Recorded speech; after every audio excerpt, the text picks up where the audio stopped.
Well, fellas, thank you for joining me. This has been a great day. We've been walking around looking at 805, engine 805, which is your newest Pierce build, the 2022 Pierce Enforcer. It's a great engine. It's right behind us, actually. It's a beautiful engine. Really, what I love when we do projects like this and working with fire and safety on this calendar project, it's allowed me a backstage pass to like look at the trucks, right? But also to talk to the guys to like figure out why you built what you built. And the uniqueness of yours, obviously, is the top mount pump, right? Not that that's unique in the fire service, but that's the first one, and I think the only one in the calendar this year that we're featuring that's top mount pump. And a lot of the conversation, if people watch the Behind the Build series, they're going to understand why you did it. But it's always been a staple for you guys, right, on the trucks? Yeah, we've run it since the 80s. Since the 80s, and that's when they first became popular. Yeah. So somebody back then had to say, hey, opportunity here, right? Something different. Yeah. That's cool. Yeah, and then we just ran with it. And we've had it on every engine since. But you don't run with it because it's a gimmick. No, we run with it because it works for us. Right. Might not work for the town next to us or, a town in another state, but here in East Brunswick, this is what we're used to, this is what we use, and we like it. Gets us off the ground, you can see everything. You can see 360 view of the fire ground, and it gets our guys off of the highway when we're out on the highway. You guys do a lot of auto type calls, fires, accidents. All of your apparatus have at least one or two pieces of extrication equipment, if not more, on them. Yeah. You guys really have built apparatus for the way you operate, and I think that's so important, right? But going into it, as we walk through the truck today, every compartment's got the electric that's needed, right? Every piece of equipment, loose equipment, was designed to fit in the space that it's in, which also represents the functionality of how you respond and how you operate, right? So, Tommy, maybe a little background just on that. Like, when you guys went into the process with the committee and so on, how much, conversation was there, or was everybody pretty straightforward on, here's the list of equipment we're going to carry, this is what we do, this is how we operate? Yeah, so, piggybacking off what you said with the full complementary tools, we wanted each fire station with our 3 fire stations, this being the main and then our 2 substations. We wanted every truck to carry a full set of tools. That way we're spread out a little bit. On a evening commute home, 5 o'clock in the afternoon, it's going to take us a minute to travel to the north end of our town. Where now we have engine 805, which is carrying spreaders, cutters, rams, where they could start their operation immediately. They're not waiting on the heavy rescue to come out of here. They're not waiting on our 2019 Pierce to come out of here. They're going right to work. They got water on scene and they got tools. So that was a big part of our committee, was making sure that every firehouse is going to be fully functional when it comes to extrication, so that they could start an operation immediately. Especially since with their location right at exit 9 on the New Jersey Turnpike, they're right there. They're right on the turnpike and they're going to work. Yeah. So that was a big part of the committee. The other part too is you guys are a home response department. You're doing 800-900 runs a year, I think you guys said. That begins to really present a lot of challenges to home response departments to cover that type of call volume, and then to figure out who's coming. Right. Yeah. Right. I mean, home response, anybody could show up, or guys don't show up. Right. Everyone's got a full-time job, but the availability of our guys is usually pretty good. Daytime is really well around here, which is nice. It's great. You got the opportunity to meet one of our senior members Yes. before, retired, living the life, my father, his father, around for everything. So it's nice to always have a driver in-house most of the time, where an officer doesn't have to pick up on it for the guys. But yeah, and it complements the equipment. Because what that does is that engine gets on scene first. They can go to work. You don't have to worry about that next in company bringing the extrication equipment with them, or bringing, something that's needed, right? When you can outfit your apparatus to do that. Right, something that building a dual purpose apparatus, it's hard because it's hard to build a truck that's good at more than one thing, but you can get the best of both worlds, and that's something we've really tried to do with all of our builds. All of our engines have pretty much a full complement of extrication tools, minus our 1 reserve engine. At our other substation, the Dunham's Corner station, we're running a 75-foot quint. It has a pump and 400 gallons of water. So they can do dual purpose. They can operate as a ladder. They can operate as an engine. And same with all of our engines. They can operate as rescue if needed. Because, like you said, home response, you never know what's coming next. Yeah. So if you can find an apparatus that can do more than one job and do it well, then that's perfect. Yeah, I think the other thing too, right, is when you think about the dual functionality of a truck, right, and you're like, Right. okay, we need to do more with one truck. So if we can do two purposes with it, right, sounds good. But now you start rolling in other factors: the top mount pump, right, the amount of equipment you have to carry. You're starting to talk about a longer wheelbase. You're starting to talk about bigger apparatus, right? Which, if you have the area and you can do it, great. But you guys were very conscious of that by shortening the cab. You allowed for a more accessible apparatus, right? Shorter wheelbase, right?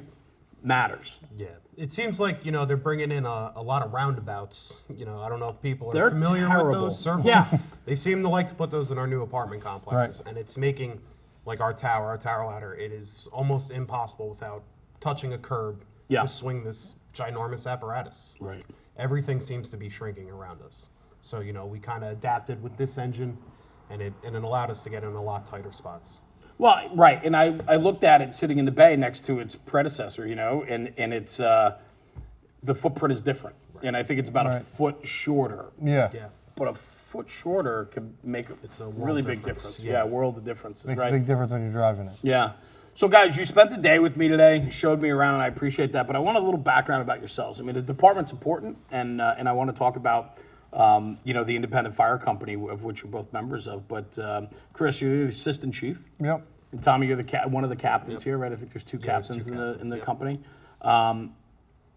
You guys are cousins. Yep. That's cool. Yeah. Family. A lot of family within these walls. Yes. So there's 5 of us Grandies. There's 5 of us here.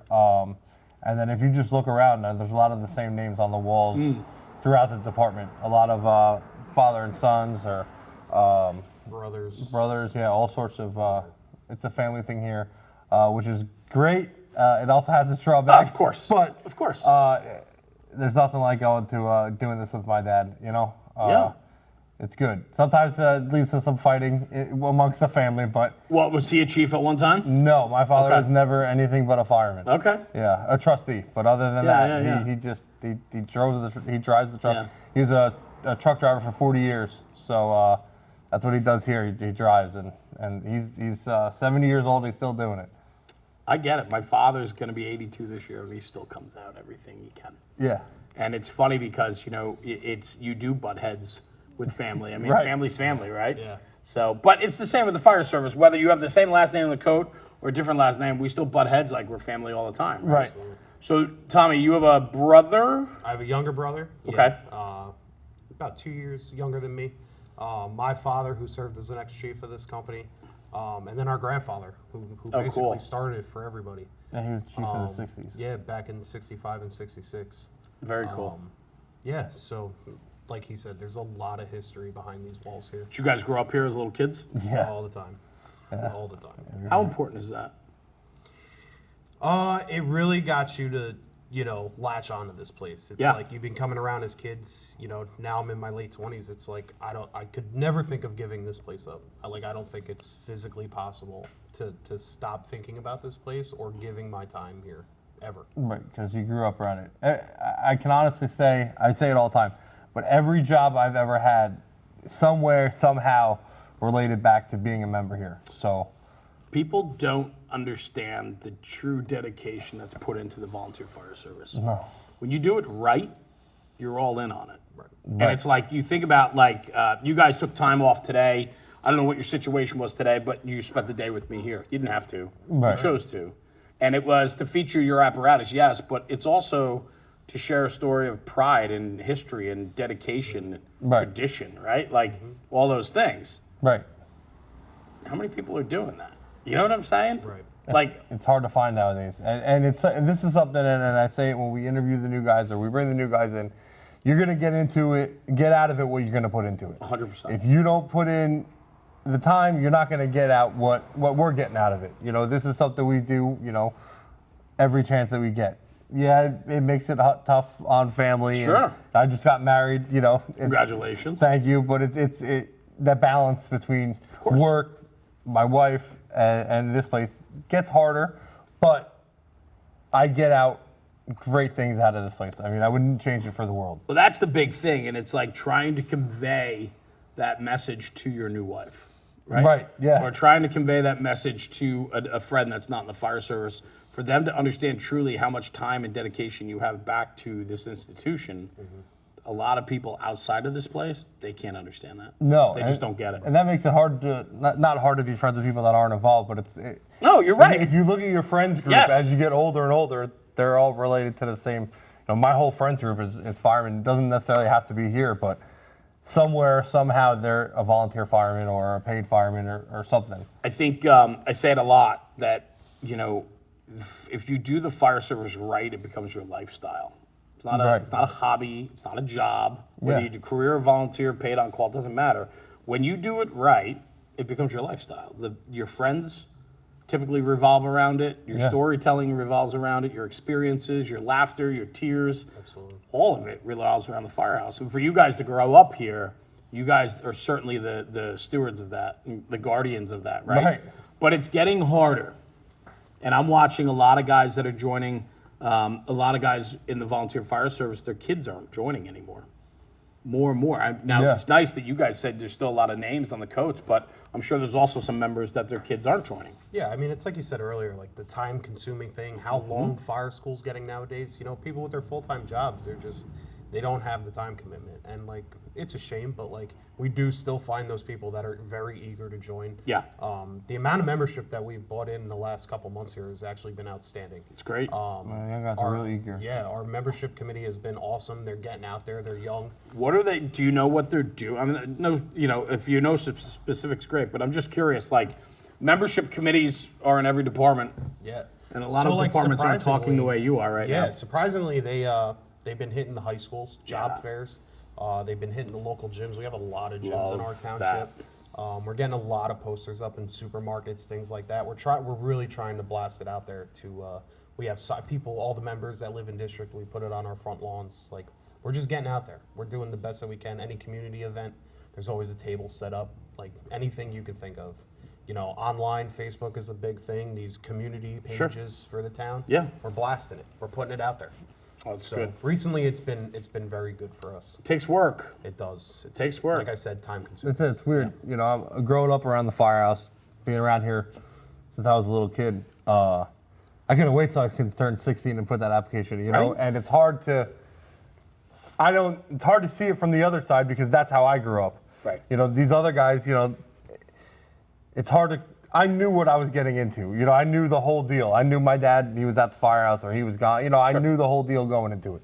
And then it takes a while to get somebody else that's not accustomed to it into realizing what the deal of how it goes. When that pager goes off, it doesn't matter what it is. Somebody needs your help, right? That's right. So you got to go, and you got to explain that. Hey, that might cut into family events and other things. And listen, you can't come to everything, but I mean, it's hard to. And we're getting to a point where a lot of these young guys are they're all in. They're getting into it. Even people that weren't around the firehouse, and they've been really good. It speaks to culture, right? It speaks to the culture that you have in the firehouse, right? Right. And if you're presenting a culture that allow your people to excel, Right. right? I mean, you guys, captain and assistant chief. I mean, you guys control the tempo, right? I mean, the informal guys in the back room do too, right?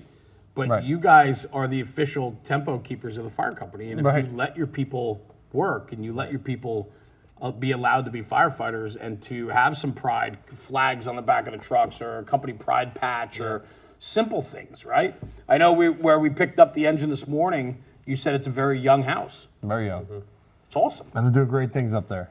And that's just, we can't get caught up in that. We can't get caught up in the age, right? It's we got a house full of young guys. Right. Let them run. That's it. It's like you were saying earlier, like you were, whatever survey you took where you saw that senior members were kind of more of an issue, right? Yeah. The way that me and him look at it is if these guys from the substation present us a good idea or they like to run with something, like how they came up with their own house patch, Right. things like that. If it's something that's keeping them excited, it's keeping them going, there's no way we're ever going to turn that down. for Love them. that. Ever.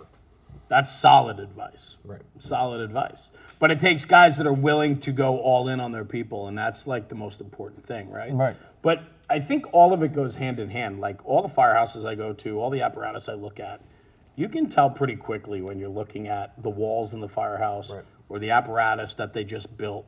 Right. You can tell what kind of department it is. Yeah. Yeah. You guys are one of those departments. Yeah, we try to just get everything to work the way it's got to work, right? We're going, again, a volunteer department. We're running 800, 900 calls a year. We're out the door a lot, and it's a lot to ask of your members and to do not only the calls, but the trainings and the maintenances and making sure the truck's good. We started a duty crew program. It's really been taking off. And it's getting guys in the firehouse on a night that's not a training night or a meeting night. They're coming down the firehouse, they're doing truck checks, they're making sure these trucks are ready to go, clean, ready to go. Yeah. Because a clean truck's a happy truck, right? It speaks to your professionalism. Right. Right? Like, it's okay if the trucks are going to be dirty because it's storming out or whatever, but take Right. some pride and get them clean when it's time to clean them, right? Like, Right. it speaks to the culture, and that's what I'm saying. It's like, when you get to look under the hood, we travel, and you go on vacation with your wife and your kids or whatever, and you're always driving past firehouse. Right, I right. wonder what's in there. You wonder what kind of department it is. Wonder what kind of trucks are behind the doors. Right. Right. Well, when you get a good look, you can really determine how good of a department it is, really, by the image that they offset. Right. And so for you guys to be out in the public and promoting the community that you have here, your own fire companies, Yeah. and being out there and being proud of that, it speaks very highly to what you guys are doing, for sure. And I have to think for you guys and your family, being, legacy firefighters, it's got to make you guys very proud. Right. Because volunteerism is dwindling, and it's getting It is. harder and harder. Yeah. But to have a good culture and a good place to fall back on, it's a win. Yeah, you want it That's to be awesome. successful. Yeah. Leave it better than you found it. For right? sure. Not only that, but you guys are in a real predicament in a way, and I mean that because of the call volume. Right. Your services are continuing to trend upward. People are relying on your services more and more. Right. So you're going out the door more and more. So if you don't have the people to supplement that, that volunteer culture is going to start to dwindle. You're at that teetering point with the amount of calls. Right. Yeah. But there's a sense of pride. Yes. Right. You want to run the calls. That's why we're here. You know. do. Yeah. Maybe not as many nuisance calls, but when you're sitting around the firehouse, you want to go on calls. You're not here to just hang out. I mean, that's part of it. I but, get it. I get it. You join the firehouse because you want to drive on the big white fire truck with the lights on. Yeah, big white fire truck. I want to get to that in 1 minute. There's one other thing you said, Chief, that I want to talk about real quick. Is you said before how conscious we have to be of our people's time. As we're asking more from our members, we as leaders have to be conscious of how much time they're putting in and recognize them for that. Right. I think it's important.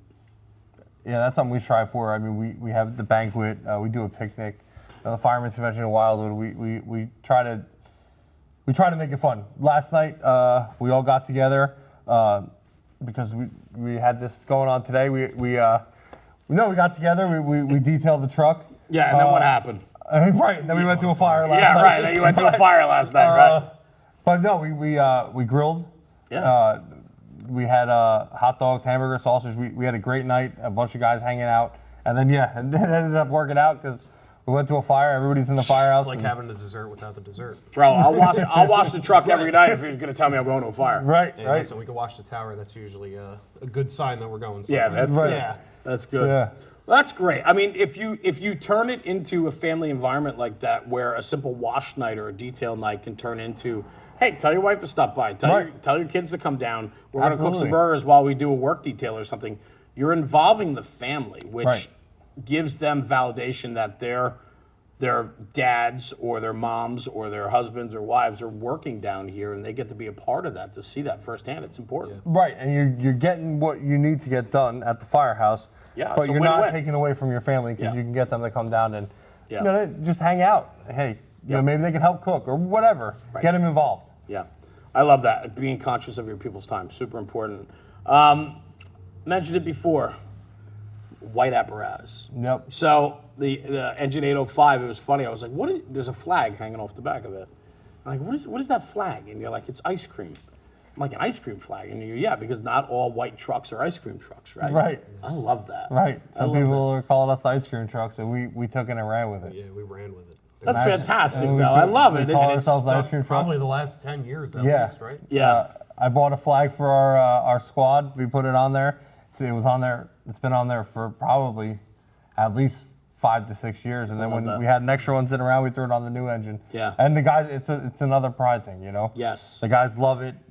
It's gonna stay on the trucks. And How about the history of it, right? I have written down in my notes 1938. that's when the fire company was organized. Our first new apparatus was a 1940 Ward La France. It was white, and we've been white ever since.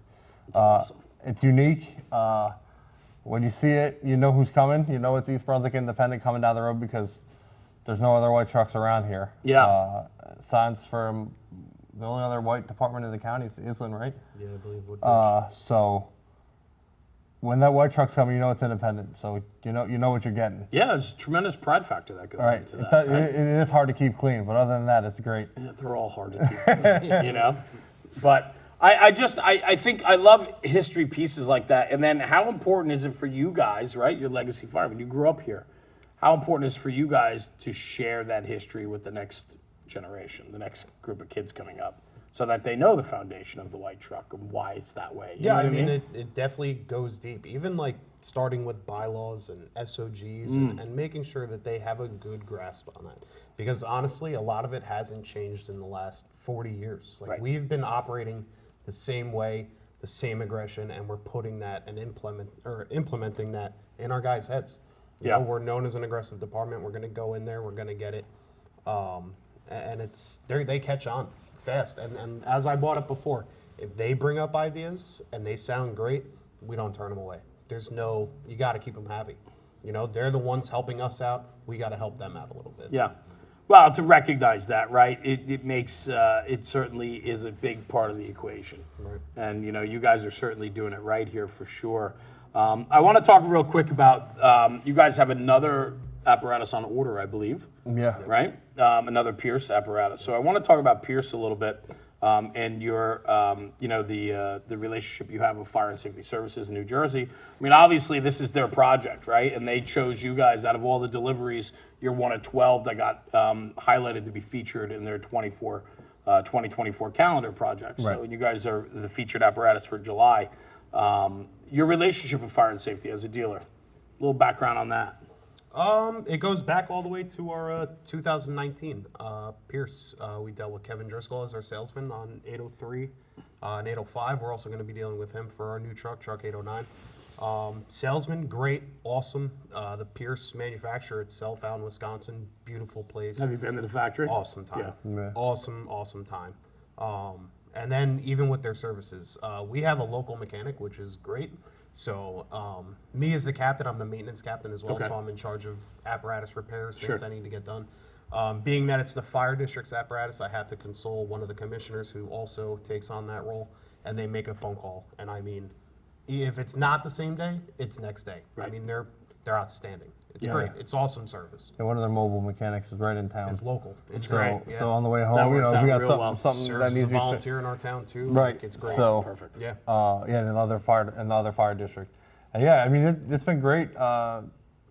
The 2019 Pierce was our first Pierce ever. Yeah. And it just speaks volumes because we just ordered our third. Yeah. So we're getting an Ascendant mid-mount.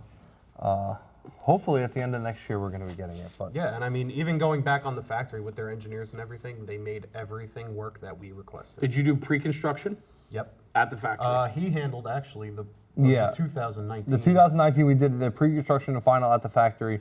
On this one we did the pre-construction In-house here because and the of final COVID. there. Was that COVID? Yeah. it was during Yeah, the we COVID. did it in-house. And then we did the final there. But going to the factory was awesome, seeing how everything works and, Yeah. and how they build it, and being able to go on the blue floor and look at other people's apparatus and getting ideas. Because that's the whole point of the fire 100%. service. Yeah, I mean, they even took us Piggyback to off that facility where they make where they do the welding for the ladders. And Right, yeah. Oshkosh, Up, right? I don't remember what town it was in. The but it ladder was- facility, yeah. Right. Yeah, It 100%. was Yeah. awesome to just see everything from the start and how they just explained everything. It was, Yeah, we went. it was We an took awesome a experience. tour there. We went for the final inspection on the other engine. And then when you took delivery, then it was the loose equipment mounting, right? Tucker at Fire and Safety, who does the upfitting. Yep. That process is, it's quite a process when you look at all these things that we need to fit into the truck, right? Right. And then it's, build mounts, shelves. Right, and again, with how much we shortened this truck up by a Right. foot, we lost a full rear compartment. So we had to adjust. We had to bring our tools to our officer's side over here, things like that. But Tucker was a huge help with giving us ideas and thoughts, and we stuck with it. Yeah. I love the process. Like, the process matters. And when you have a good relationship with the manufacturer and its dealer, it's a win. Right. Absolutely. And it shows in the build. And, when we get to go around and look at all these different trucks, you really get a sense of how the process went just by looking at the truck going, okay, these guys get it. Their salesman must get it. Yeah. They went with a good manufacturer who gets it, All those things, play to a 20-year investment. Yeah. Yeah. So, very cool. Well, guys, I can't thank you enough for just sitting down today and taking a few minutes out of your day. Chief, thank you. Yeah, no, thanks for Chris coming. Grandy, I appreciate you, the Assistant Chief of the Independent Fire Company, the East Brunswick Fire District number 2. I've been saying it all day, right? You think I'd have it down by now, but I'm getting there, right? And Tommy Grandy, thank you, brother. I appreciate you, problem. Cap. Thank I you. appreciate you being here. Yeah, Chief, thanks for coming. Yeah. It was a lot of fun. And, for you watching at home, be sure to check out the Behind the Build series. That's the video behind the build of the truck where we go around from bumper to bumper and talk about thoughts and considerations that went into the build, as well as this segment, which is the Behind the Department series, which is where you get the background about the fire company and the fire department that built the apparatus. And guys, thank you for joining me today. For more information, check out Fire and Safety Services at www.f-ss.com or go on social and YouTube and you can find all the links to the full project. And I'm Jeremy with National Fire Radio. We'll see you next month.